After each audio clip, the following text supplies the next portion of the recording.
কোনো হামলা বা রক্তচক্ষু মার্কিন প্রেসিডেন্ট ডোনাল্ড ট্রাম্পকে ইরান যুদ্ধ জয়ের লক্ষ্য থেকে থামাতে পারবে না। হোয়াইট হাউস করেসপন্ডেন্টস অ্যাসোসিয়েশনের ডিনারে গোলাগুলির ঘটনার পর এমনই হুঙ্কার দিয়েছেন তিনি। যদিও ট্রাম্প মনে করেন ওই হামলার সঙ্গে ইরান যুদ্ধের সরাসরি কোনো যোগসূত্র থাকার সম্ভাবনা নেই।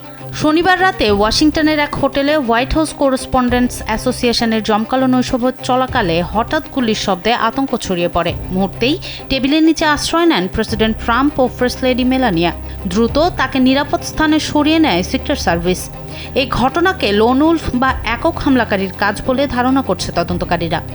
দেশের মানুষকে প্রতিদিন সুরক্ষিত রাখার প্রত্যয় নিয়ে এলো সেফ রাউন্ড সুইচ।